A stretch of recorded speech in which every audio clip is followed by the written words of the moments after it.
Malapit nang matapos, malapit na rin mag-champion si Wesley So, konting tiis na lang mga kamatyas, ano?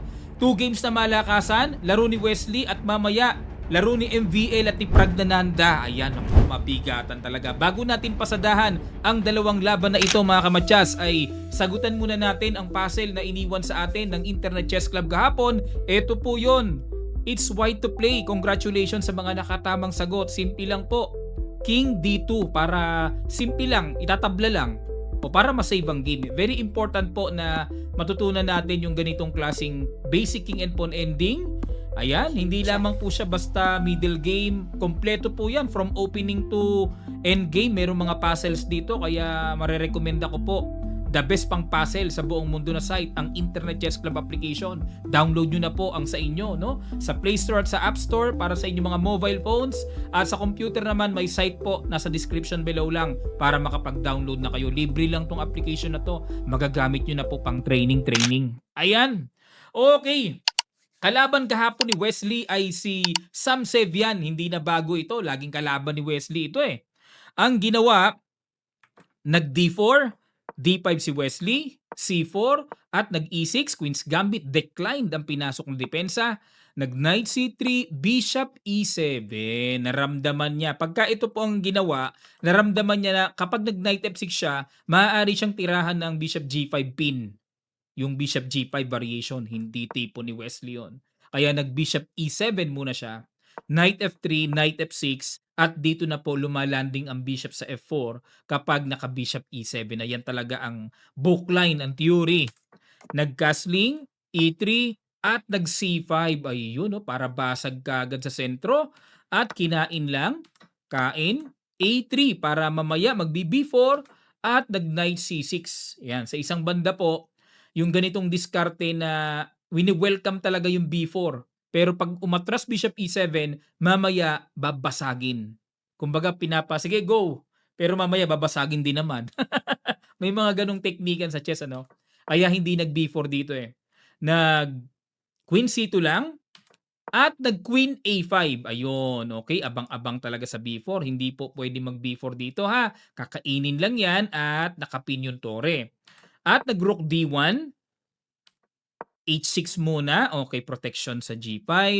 At nag Knight D2, ayun, mukhang ang Knight ay ililipat po sa B3.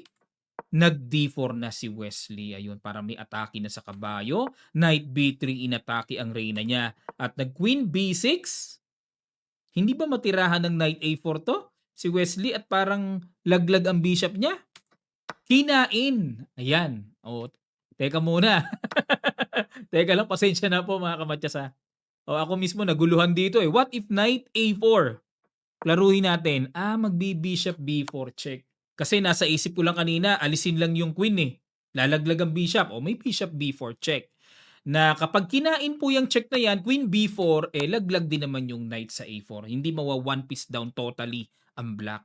Okay po, at plus medyo sabog-sabog pa position ng white dyan. O balik po tayo. Kaya pala hindi matirahan ng knight A4, kinain na lang ni Sebian. Ang strong bishop, kinain din. At tumulak na ng B4. Ayan, at dito nag queen E7 atras lang. Kinain. Teka muna. Nalamangan yata si Wesley. O tama, nalamangan siya ng isang pawn. A5, yun na nga po yung sinasabi ko. Na kapag nag B4, binabasag later on. O yan, may basag na, no? Pang ilang sa pawn structure. At nag C5. Yan ang malalim. Yan ang medyo mabigat na tira dito ni Sebian, ano? Bakit kaya hindi niya pina-react? Wait lang po mga kamatyas ha, o para klaro lang po. Kasi bakit gumanon? Parang mababawi ka agad hindi ba? Mababawi ka agad. Paano kung, o kinain nga ni Wesley, paano kung mag B4? Dito naman kakain. O, tingnan niyo po yung laman. Maigi nakikita natin kasi kung di natin babalikan mga kamatyas, di natin alam yung laman ng bawat tira nila. O yan, o double. O di ba? Bawi. O bawi yung isang pyesa. Okay, kaya dito, ginawa ni Sevian, nag C5. Tapos, sa isang banda may nakikita po tayong Bishop D6 na tusok, tutuhugin ng queen at ang tore. O, pero kinain lang. Ayun, naku, nanuhog na nga. Queen D8, kinain muna yung pawn B4. O, kasi kung kakainin to, kakain doon, ano? Okay, may pressure pa sa A3. Knight takes B4, threat ang queen. Okay, nag-queen D2 at nag-rook E8 saka umiwas si Wesley. Nag-bishop C4, nakaabang sa D5 oh. Knight BD5, nag-bishop E5 lang.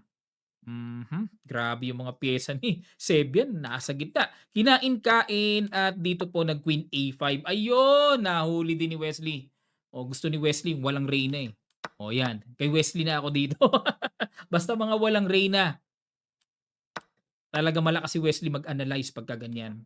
King D2. Mukhang lalapit sa C3, no? Yon, napansin niyo po ito mga kamatyas, no? Since na-exchange na yung queen, hindi na kailangan mag-castling pa kasi lalayo lang yung king eh. O kaya dito, nag-decide si Sebian na ilapit na lang yung king niya. O para mas aktibo na kagad. Bishop D7, develop, Rook A1 hinamon, patong ng tore, kain-kain, nag-King C3, and then nag-Bishop C6. Ayan, may threat pa sa G2. Tumira lang ng Rook D1. Hindi pa pwedeng kainin ang libreng pawn sa G2. Lagi po tayong alisto dapat. Titirahan tayo ng Rook G1. Ako po, laglag ang Bishop. Kaya hindi ko mo libre, bagamat masarap lagi ang libre. Pigil-pigil tayo. King F8, ayun, ayan na, kakainin na yan. O pero yun nga lang, napakagulang, no? Time na ng pag-iwas.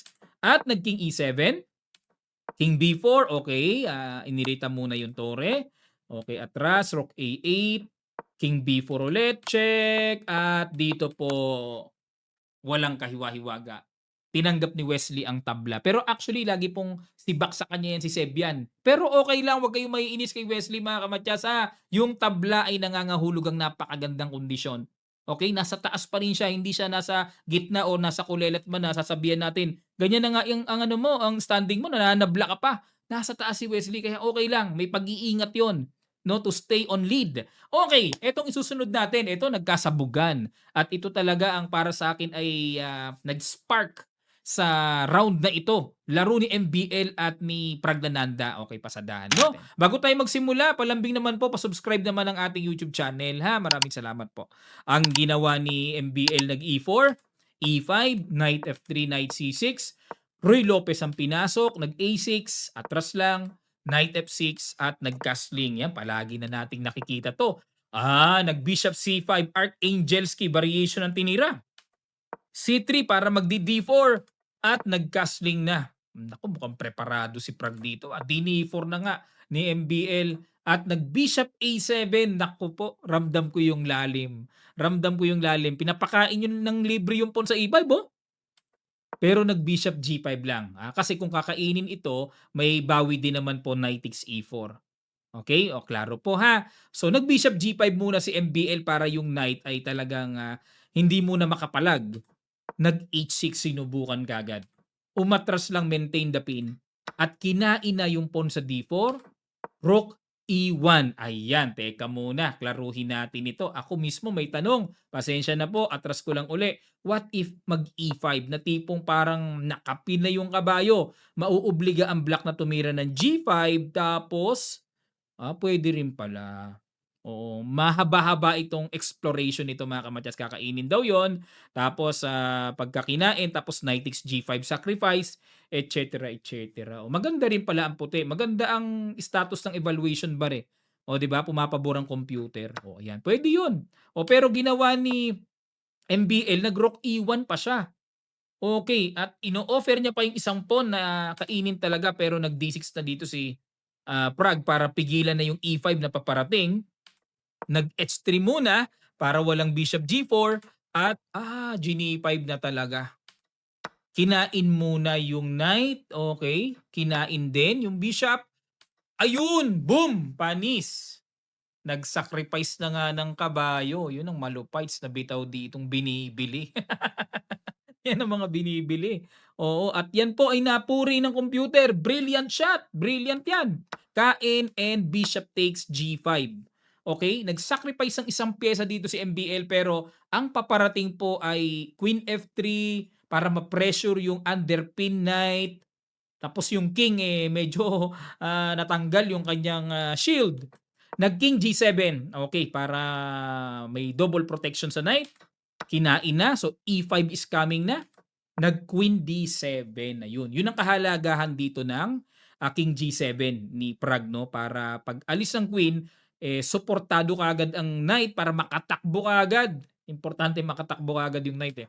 Nag-queen D2, naku susundot ng bishop H6, nag-knight G8. Nakatakbo na nga and of course para po hindi maka-bishop H6, knight C3, nag-F6 muna, tiyaga muna, bishop F4 at nag-king H8. Sobra ng isang pyesa si Prag, sobra.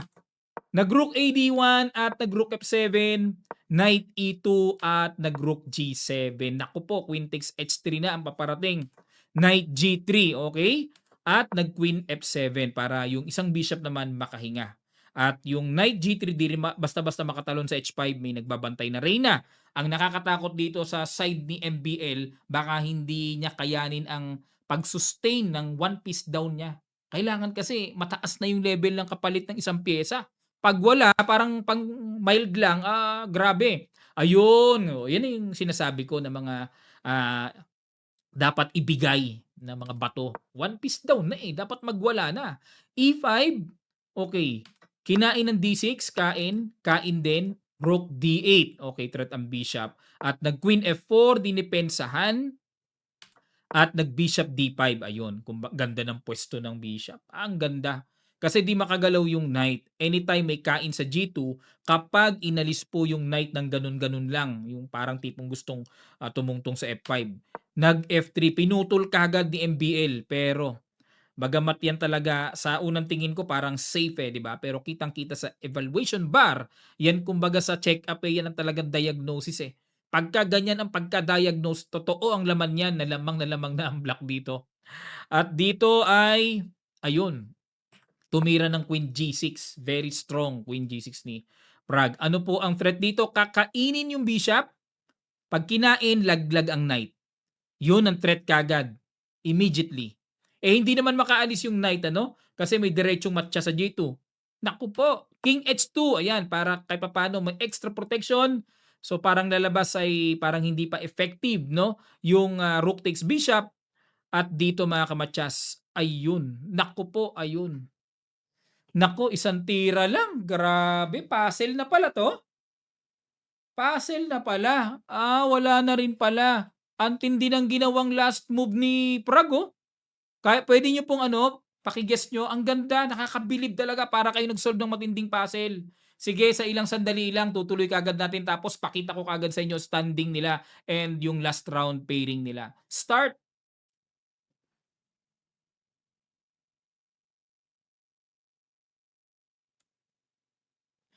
Maraming salamat po mga kamatsas. Ay, antindi. Sinimplihan lang ng Bishop B6. Resign dito si MBL. Resign. Bakit po? Ano pa ang pipigil? Kakainin na to, kain sa may Bishop C7. 'Di ba? Dito kasi yung Bishop C7 may depensang tore. Hindi kasi pwedeng intimano, kain kanina, kain. Hindi maka Bishop B8, eh. Wala naman depensa yung Bishop, kakainin uli yun, eh. Nakuha ni Prag yung Bishop B6. Idea is to sacrifice the rook, takes, and then Bishop C7, sugswang, walang solution. Laglag ang knight sa G3. Grabe, no? Kung check naman po dito, haharangan lang, eh. Ano pang harang? O kahit kabayo lang, ano? Kabayo lang o kaya tore. Kahit ano, ang dami na. Ibig sabihin yung sacrifice dito ni MBL kinapos, hindi napanindigan, ika nga. Okay. So dito po kaya nag-resign, kakainin na to, eh. Sugswang na, eh. O kung aalis naman po yung bishop, o may ganun pa rin. Tusok pa rin, eh. Okay, para maliwanag po kasi may mga nagtatanong, bakit nag-resign? Ayun na nga po yung dahilan, yung paparating, no? Sa level nila, malalim sila, eh. Talaga nire-resign na nila yan, eh. Okay, ito po yung standing. So far, leading pa rin naman si Wesley. Don't worry sa mga Wesley So fans, na kabilang din ako doon. Leading pa rin si Wesley. Sa score na 5 points, yun nga lang may nakabuntot, may nakatied sa kanya na si Pragnananda. Okay, mabigat pa yung last round ni Wesley mamaya, eh. Okay, para po sa last round pairing mamaya, Van Forest versus Kamer, Fabiano Caruana versus MBL, at Pragnananda Anish Giri, yun lang. Alam nyo po, sa aking obserbasyon, sa dinami-dami ng nakita kong results nila, madalas natatalo si Anish Giri dito kay Prag. Nako, yun lang. Itong si Anish Giri, medyo tropa pa ng mga Indian players to. Kung napapansin nyo, kung kayo ay lagi nakatutok, ano, kaibigan ng Chess Base India yan, ang si Anish Giri. Yari. Si Giri, nasa baba ang standing. Tingnan nyo po standing. Oh, pang ilan ba siya? Pang number 9? Ay, hindi niyo nakita 'no, na-cut na, eh. Oh, pero pang number 9 siya sa score na 3.5 points lang. Ano pa bang hahabulin niya? Naku, todas. Oh, 'di ba, todas. Alam niyo na yung iniisip ko. Posibilidad 'yon, oh, 'di ba? Alam niyo na yung iniisip ko, posibilidad 'yon. Oh, eh, wala, 'di natin control diyan, eh. Eh, ginawa ni Wesley, nagpatabla-tabla siya, yun din ang isang dahilan din bakit nakahabol si Prague ano, pero still on lead pa rin. Pero kung nagpapanalo kasi siya, eh wala, maganda sana yung last round na alanganin na si Prague makahabol. Wala talaga, kasama talaga sa laro ng bola yan eh, kumbaga sa basketball eh. Okay, ang kalaban naman ni Aronian, si Sam Sebian, Wesley So, ay si World Championship Challenger Sindarov. Ayan. Ang sa akin pong bilang ano, lamang pa rin si Wesley So sa kanilang history match against Sindarov. Sana manalo si Wesley dito. Puti siya. Worst comes worst, kahit tabla lang, 'wag lang matalo 'no. Kahit tabla lang kasi talagang kainitan naman talaga ni Sindarov ngayon. Kahit tabla lang, at least ano man mangyari, eh, first, second na siya. Secure second na siya. 'Yun ang aking, masasabi, which is napakaganda po noon 'no, na standing pa rin. Si Prague 'pag nanalo kay Anish Giri 'to, wala na, tapos na. Pero kung magtabla, baka mag-playoff pa sila ni Wesley. Sana may playoff ano, hindi ko matandaan ang rules nila, eh, kung 'pag nag-tied may playoff, eh. O maganda may playoff para talaga magkasubukan talaga at, kung sino talaga deserving mag-champion. Okay, hanggang dito muna mga kamatyas. Maraming salamat po at sana natuto kayo at na-inform, na-update kayo, as of penultimate round ng torneo nila 'no, at, last round na mamaya. Okay, abangan natin ang magiging resulta. Di po ako makakapangako kung makakapag-live po ako, pero mag-a-announce na lang po ako kung meron man 'no. May mga nagre-request kasi. Maraming salamat po mga kamatyas. Muli itong inyong lingkod, Coach International Master Roderick Nava. Hanggang sa muli.